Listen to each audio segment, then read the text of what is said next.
हर हर Mahadev.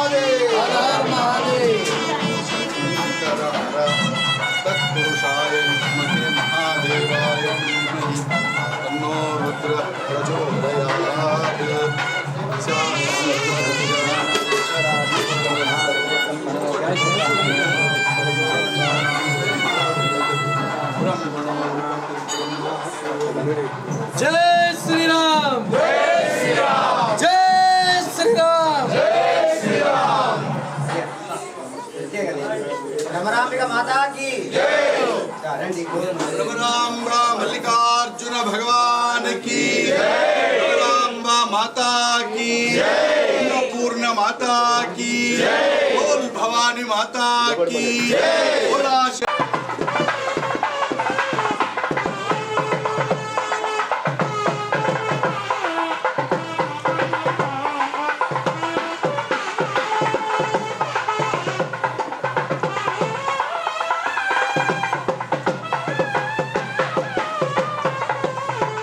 Slogan में slogan नमः शिवाय, नमः शिवाय, ओम नमः शिवाय, नमः शिवाय, ओम नमः शिवाय, नमः शिवाय, ओम नमः शिवाय, नमः शिवाय, ओम नमः शिवाय, नमः शिवाय, ओम नमः शिवाय, नमः शिवाय, ओम नमः शिवाय,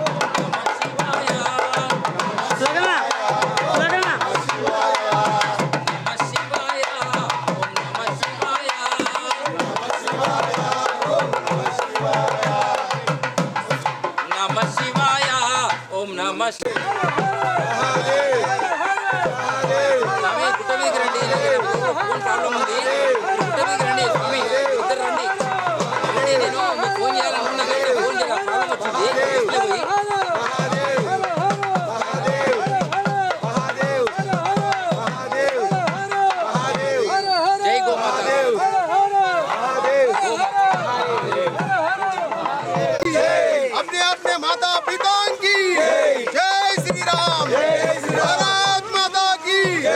अपने सनातन धर्म की, सनातन धर्म की, भारत माता की जय श्री राम, जय श्री राम। ओम नमः शिवाय, ओम नमः शिवाय, ओम नमः शिवाय, ओम नमः शिवाय, ओम नमः शिवाय। जय महादेव, जय महादेव, जय महादेव, जय जय।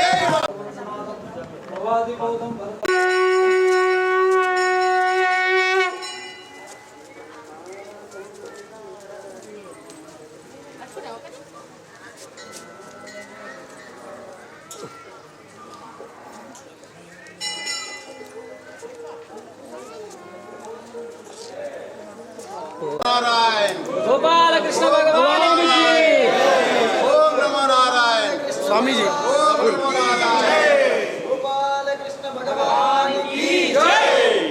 ओम नमो भगवते वासुदेवाय।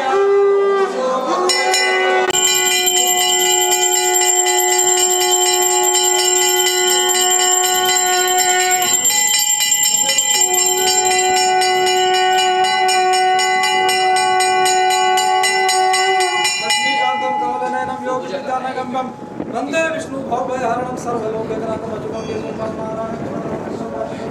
सीताराम माधवं गोपिकावल्लभं जानकीनायकं रामचंद्रं भजे। कृष्ण भगवान की जय। गोपाल कृष्ण भगवान की जय। बोल गोपाल कृष्ण भगवान की जय। बोल गोमाता की जय। बोल गोमाता की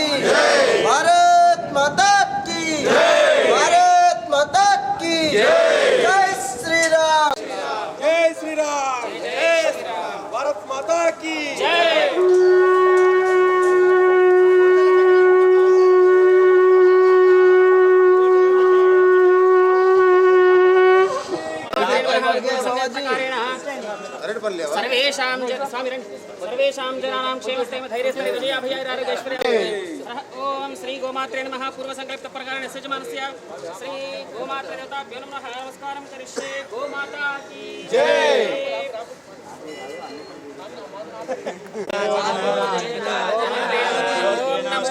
श्रीमतीभ्यः सौराभ्यैभ्यः च नमो ब्रह्मार्ताभ्यश्च पवित्राभ्यो नमो नमः गावो ममाग्रतः गावो मे सन्तु पृष्ठतः गावो मे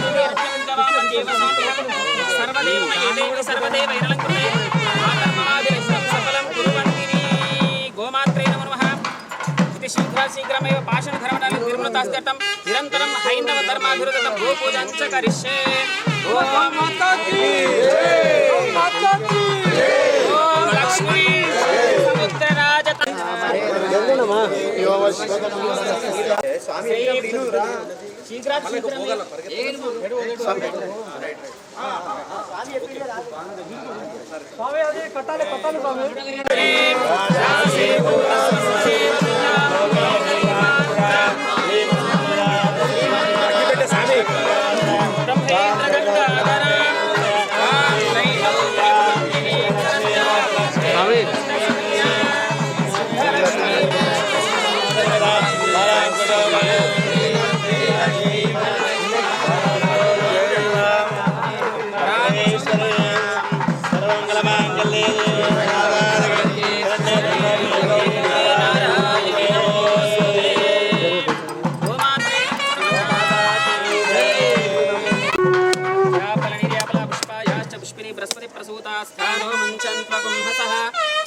गो माता की जय ओम ईशान सर्वविद्याधीश्वर सर्वभूतानां गोमात्रे नमो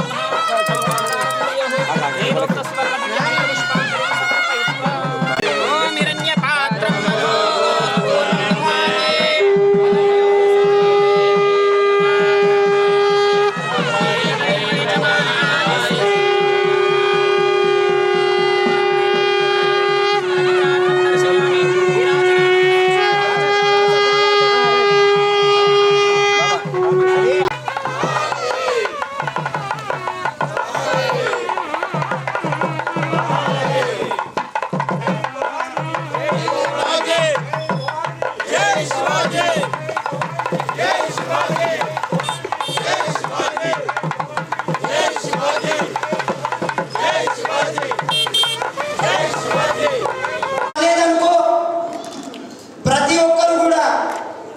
నా బిడ్డ పెళ్లికి ఎట్లా కష్టపడతా, నా కొడుకు పెళ్లికి ఎట్లా కష్టపడతా, నా పిల్లల అభివృద్ధికి నేను ఎట్లా కష్టపడతా అనేది మీకు తెలుసు.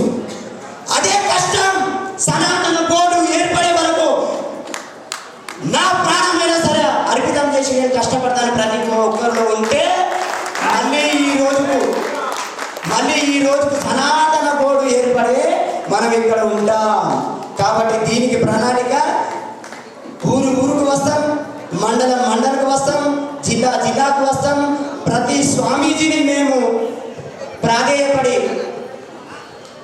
వేడుకొని ఈ కార్యక్రమంలో పాల్గొందాం.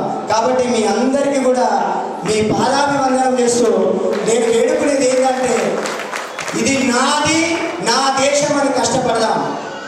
ఒకవేళ కష్టపడలేము మనం ఎట్లా ఉంటుంది సీన్ చెప్తాం. మనం కష్టపడలే నాకెందుకులే అనుకున్నాం అనుకో పరిస్థితి ఏంటంటే నేను నా నోటితో చెప్పాలి చాలా డబ్బులు ఇక వచ్చేసింది పాయింట్.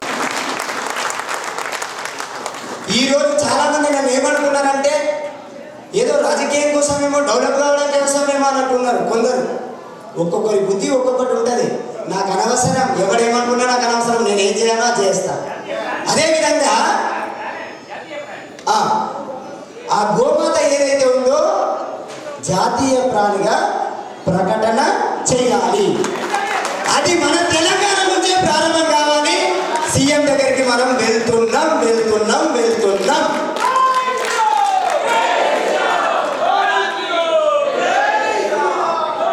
అదేవిధంగా అన్ని దేవాలయాల పైన ప్రభుత్వ పెత్తనం తీసేయాలి. అదేవిధంగా ఆ గల్లలో వచ్చినటువంటి డబ్బు నీ అయ్యప్ప సొమ్ము కాదురా,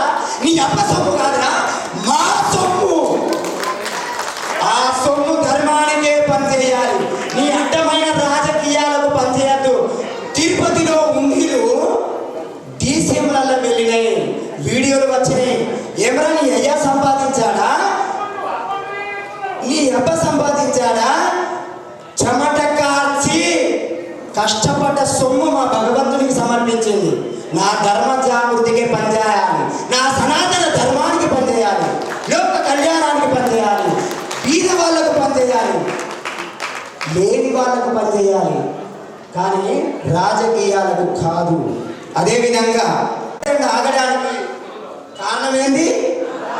ఈ పూరదండ ఆగడానికి కారణం ఆ దారమే చాలా మంది స్వామీజీలతో, మీ ధార్మిక పెద్దలతో, కుల సంఘాల పెద్దలతో ఏర్పడడం జరిగింది. నాకు ఆధారం మీరే, నాకు ఆధారం ఎవరు? మీరే. నా దారం ఎవరు? మీరే. ఈ దారం లేకుంటే ఈ పువ్వులు కలవయి. కాబట్టి మనమందరం ఇక్కడైనా కలుద్దాం, కలిసి ఉందాం. అదేవిధంగా 2 minutesలో అయిపోతుంది. కలవాలి కలవాలి కలవాలి కలవాలి. అదేవిధంగా హిందువుల మనం కలవాలి కలవాలి కలవాలి కలవాలి. సీతారామరాజు ఇలాంటివి నేర్పండి. ఎవడో బతకచ్చిన కుక్క ఎన్నో దేవాలయాలను గూలుగొట్టిన కుక్కల యొక్క చరిత్ర నాకు అవసరం లేదు, నా పాఠ్యాంశాల్లో అవసరం లేదు. మేము హిందువులకు సంబంధించిన పాఠ్యాంశం నిర్మాణం చేయి. ఈ అద్భుతము ఉన్నదా? కదలండి, కదలి రండి. సనాతన బోర్డుకై మనం అందరం కృషి చేద్దాం. అదేవిధంగా ఈరోజు మనం కార్యక్రమం చేసుకునేది ఒక చిన్న మీటింగ్ లాగానే. కుంభమేళ అయిన తర్వాత తెలంగాణలో, భారతదేశంలో ఉన్న అన్ని రాష్ట్రాల నుంచి అఘోరులు, అన్ని సాంప్రదాయ స్వామీజీలు, ప్రతి ఒక్క పీఠాధిపతితో, అన్ని ఆశ్రమాల గురువులతో సనాతన హిందూ కుంభమేళ అక్కడ ఎట్లయితుందో ఇక్కడ సనాతన హిందూ మేళ మనం ఏర్పాటు చేస్తున్నాం. అది ఎంత మందితో అంటే కొన్ని లక్షల మందితో సంకల్పం చేసినాం. ఈరోజు ముందు హిందువులు కళ్ళు తెరవాలి. మీ అందరూ నేను కోరుకునేది ఏంటంటే సనాతన బోర్డు యొక్క లక్ష్యం అందరూ బాగుండాలి. నేను ఏ మతాన్ని ద్వేషించడం లేదు, నేను ఇస్లాం మతాన్ని ద్వేషించడం లేదు, నేను క్రైస్తవులను ద్వేషించడం లేదు. కానీ నా ధర్మానికి ఎవడైతే హాని చేస్తాడో వాటిని మాత్రం కనుమని చెప్తున్నాడు.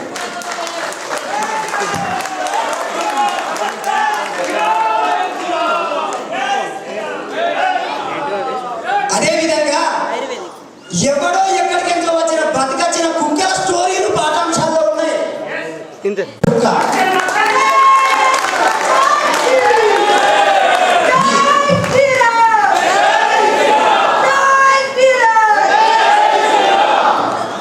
అదేవిధంగా సంస్కృతం కాదు, రామాయణం, మహాభారతం, భగవద్గీత, వేదం అంటే ఏంటి మన 6వ తరగతి నుంచే ప్రారంభం కావాలి మనది విద్యాలయాల్లో. అది ఉంటే బ్రిటిష్ వాళ్ళు వచ్చి మన విద్యా వ్యవస్థను దెబ్బతీసినందుకు ఈ పరిస్థితి వచ్చింది. గోమాతను ఆవు పాలు గేదె పాలు తాగిస్తే గాడులా తయారవుతావు. అదే ఆవు పాలు తాగు ఆరోగ్యవంతంగా ఉంటావు. అదే ఆవు పాలు తాగు మహాత్ముడు అవుతావు. అదే ఆవును మేపి శ్రీకృష్ణుడు కృష్ణం వందే కృష్ణం వందే. ఆ ఆవు పాలు తాగిన వాడు ఈరోజు జగత్తుకు గురువైండు, జగదీశ్వరుడు అయిపోయాడు, పరమేశ్వరుడు అయిపోయాడు. అలాంటి ఆవును విలువ ఇవ్వకుంటే నీవు హిందువే కాదు. కాబట్టి గోమాతను పూజిద్దాం, వేదాలను, శాస్త్రాలను మన పాఠ్యాంశంలో చేర్చుకుందాం. ఎవరు ఎందుకు అతను ప్రశ్నిద్దాం, ప్రశ్నించు. నీ ఒక ఎమ్మెల్యే ఉన్నాడు, ఏం పని చేయలే, మళ్ళీ ఓటుకు వచ్చిండు, నోటు ఇచ్చిండు, సిగ్గులేని కదా నువ్వు ఫస్ట్ ఎందుకు ఓటు వేసావు? సిగ్గులేని విధవ నువ్వు డబ్బుకు నోటుకు ఓటేస్తావా? ఎట్లా ఓటేయాలి? అరే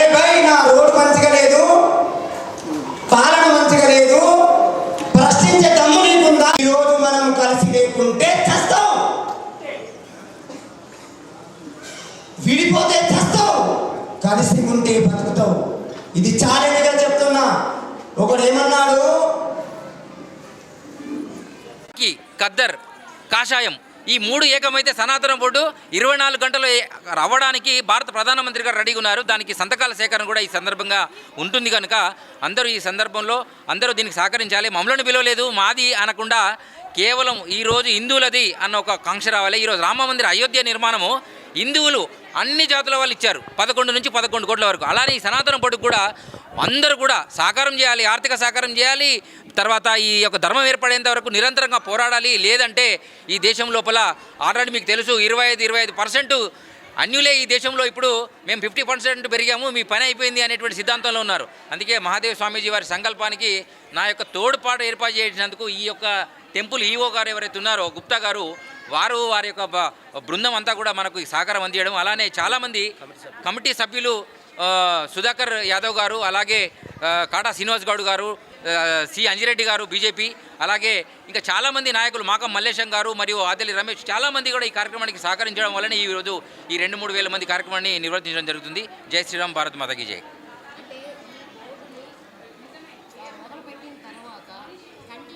వచ్చే ఉపయోగం ఏమిటంటే ఈ దేశము భారతదేశము సనాతన హిందూ దేశంగా అఖండ భారత్గా వెలగడానికి ఈ సనాతన బోర్డు పనిచేస్తుంది.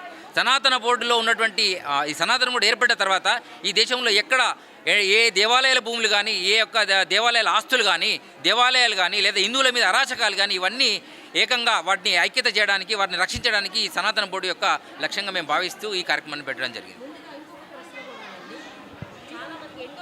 అనేది అవసరమే, కానీ అది కేవలము హిందువులకు పనిచేసే విధంగా ఉండాలి. కానీ ఏమైంది, ఏ పార్టీ వస్తే ఆ పార్టీ రాజకీయ నాయకులకు తగ్గట్టుగా పనిచేస్తుంది కనుక అది ఎండోమెంట్ డిపార్ట్మెంట్ కాదు, ఎండోమెంటల్ డిపార్ట్మెంట్ అనే పరిస్థితి ఇప్పుడు జనాల్లో వచ్చింది. అదే మీ యొక్క సందేశం, రైట్?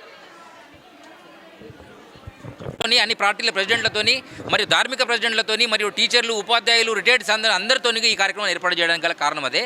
ఇది పవన్ కళ్యాణ్ ఆలోచన కాదు, పవన్ కళ్యాణ్ కంటే ముందే ఆలోచనలో ఉన్నాము. కానీ పవన్ కళ్యాణ్ ద్వారా ఇప్పుడు ఒక మాట చెప్తున్నాను, ఆడపిల్ల పుట్టినప్పుడు ఆడపిల్లని తెలిసిపోతుంది కదా, పేర్లు ఎందుకు పెడుతున్నారు అన్నట్టుంది మీరు అడిగినటువంటి ప్రశ్న. వీళ్ళందరికీ కూడా నేను చెప్పేటటువంటి సమాధానం ఏంటంటే, మగపిల్లాడు పుట్టాడు మగపిల్లాడని తెలిసిపోయింది కదా, ఆడపిల్ల పుట్టింది ఆడపిల్లని తెలిసిపోయింది కదా, పేరెందుకు అని అంటే ఎంతోమంది ఆడపిల్లలు ఉన్నారు, ఎంతోమంది మగపిల్లలు ఉన్నారు. వీడు నీ కొడుకు, వీడు వీడు వీడు పలానా వాడు అని గుర్తుపట్టడానికి వాడి ఉనికి వాడి కోసం ఎలా పేరు పెడతామో, ఇవాళ మాకు ఉనికి లేదని మీరు ప్రశ్నించి మమ్మల్ని రెచ్చగొట్టారు. కాబట్టే మా ఉనికి ఏంటో చూపించడానికి, మా ఉనికిని మేము చెప్పడానికి ఎవరిని మేము అడగాల్సిన అవసరం మాకు లేదు. మా యొక్క ధర్మం ఏదైతే ఉందో, మా హక్కులు ఏవైతే ఉన్నాయో ఆ హక్కుల్ని మేము ఖచ్చితంగా మా దగ్గర ఉన్న వాటిల్ని చూపించే తీరుతాం.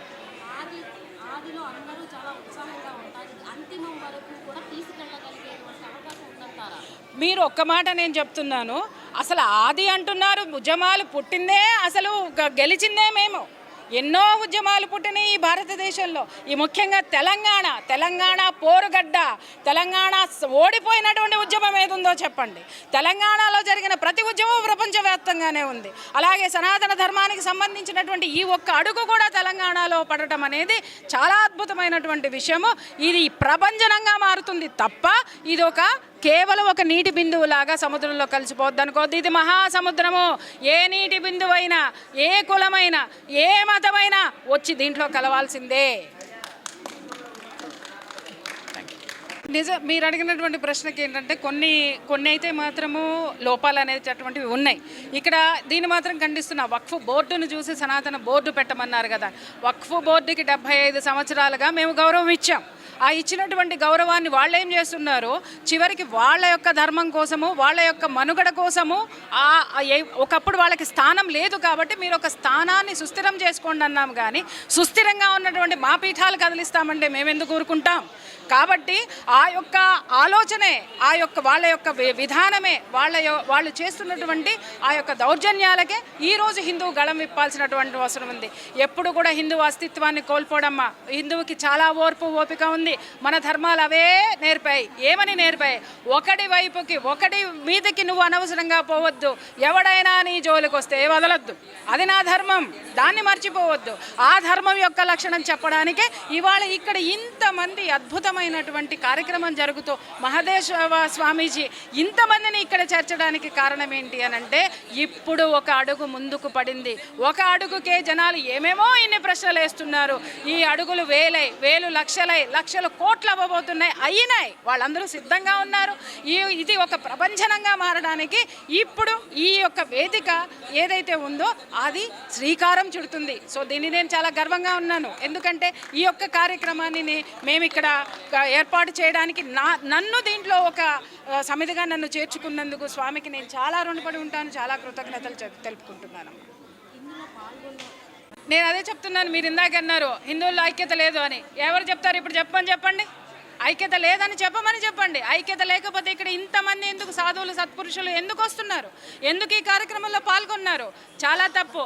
ఐక్యత లేదు అంటే ఇందాకే నేను ఒక విషయం చెప్పాను, మేము అనవసరంగా ఒకళ్ళతోటి పోము, ఒకళ్ళని గెలుక్కోము. వేలు నాదే వీపు నాదే అని ఎవడైనా గోక్కుంటే వాడికి పుండు పడుతుంది తప్ప సనాతన ధర్మానికి ఏ విధమైనటువంటి నష్టం లేదు. ఇంకొకటి కూడా చెప్తున్నాను, మా సాధువులు, మా సన్యాసులు, మా యొక్క అఘోరాలు, మా యొక్క సిద్ధ పురుషులు, వాళ్ళ యొక్క శక్తి అనేటటువంటిది ఈ విశ్వంలో ఉన్నటువంటి ప్రతి అణువులో విశ్వమంతా నిక్షిప్తమై ఉంది. కాబట్టి ఆ విశ్వమంతా ఉన్నటువంటి శక్తిని ఒక గులకరాయి ఢీకొంటాను అనుకోవడం అనేది మాత్రం అజ్ఞానం అనేది చెప్తున్నాను నేను. వచ్చే ఉపయోగం ఏమిటంటే ఈ దేశము భారతదేశము సనాతన హిందూ దేశంగా అఖండ భారత్గా వెలగడానికి ఈ సనాతన బోర్డు పనిచేస్తుంది. సనాతన బోర్డులో ఉన్నటువంటి ఈ సనాతన బోర్డు ఏర్పడిన తర్వాత ఈ దేశంలో ఎక్కడ ఏ దేవాలయాల భూములు కానీ, ఏ యొక్క దేవాలయాల ఆస్తులు కానీ, దేవాలయాలు కానీ, లేదా హిందువుల మీద అరాచకాలు కానీ, ఇవన్నీ ఏకంగా వాటిని ఐక్యత చేయడానికి, వాటిని రక్షించడానికి ఈ సనాతన బోర్డు యొక్క లక్ష్యంగా మేము భావిస్తూ ఈ కార్యక్రమాన్ని పెట్టడం జరిగింది. వచ్చే ఉపయోగం ఏమిటంటే ఈ దేశము భారతదేశము సనాతన హిందూ దేశంగా అఖండ భారత్గా వెలగడానికి ఈ సనాతన బోర్డు పనిచేస్తుంది. సనాతన బోర్డులో ఉన్నటువంటి ఈ సనాతన బోర్డు ఏర్పడిన తర్వాత ఈ దేశంలో ఎక్కడ ఏ దేవాలయాల భూములు కానీ, ఏ యొక్క దేవాలయాల ఆస్తులు కానీ, దేవాలయాలు కానీ, లేదా హిందువుల మీద అరాచకాలు కానీ, ఇవన్నీ ఏకంగా వాటిని ఐక్యత చేయడానికి, వాటిని రక్షించడానికి ఈ సనాతన బోర్డు యొక్క లక్ష్యంగా మేము భావిస్తూ ఈ కార్యక్రమాన్ని పెట్టడం జరిగింది.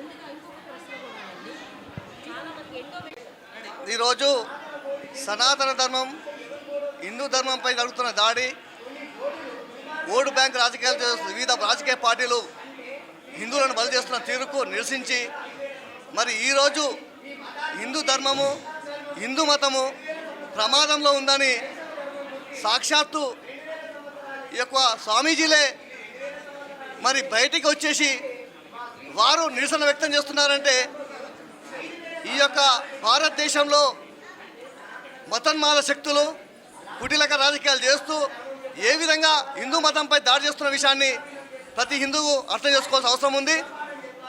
ఈరోజు స్వామీజీలు దైవచింతనతో గడిపే సమయంలో వారు హిందూ ధర్మాన్ని కాపాడడానికి ఈరోజు బయటికి విచ్చేసి ఈరోజు ఈ ధర్మరక్షణకై ఈ స్వామీజీలు చేస్తున్న కృషి మరి ప్రతి హిందూ కూడా గర్వించాల్సిన అవసరం ఉంది. ప్రతి హిందూ కూడా తమ బాధ్యతగా ఈ యొక్క హిందూ ధర్మాన్ని కాపాడవలసిన అవసరం ఉంది. ఈరోజు రాజకీయ పార్టీలు కానీ, మతోన్మాద శక్తులు కానీ హిందూ ధర్మంపై చేస్తున్న దాడిని ఖచ్చితంగా ప్రతి హిందూ ఖండించే రోజు దగ్గరనే ఉంది. ఖచ్చితంగా ఈ స్వామీజీలు ఏ రోజైతే బయటకు వచ్చి వారు నిరసన వ్యక్తం చేస్తారో ఇలా ప్రభుత్వాలు కానీ, రాజకీయ పార్టీలు కానీ, ఇలా ప్రజలు కూడా మరి అన్ని విషయాలు గమనించవలసిన అవసరం ఉందని ఈ సందర్భంగా తెలుస్తున్నాం. ఈరోజు సనాతన ధర్మం పేరుతో బీరంగూడ గుట్టపై ఈరోజు ఒక బహిరంగ సభ ఏర్పాటు చేయడం, దీనికి ప్రతి హిందూ కూడా మరి ధర్మంగా ఇక్కడ రావడం, ఈ స్వామీజీలు చేసే సూచనలు వినడం, ఈ యొక్క ధర్మాన్ని కాపాడడానికి ప్రతి హిందూ దేనికైనా తెగిస్తారని చెప్పి సందర్భంగా హెచ్చరిస్తున్నాం.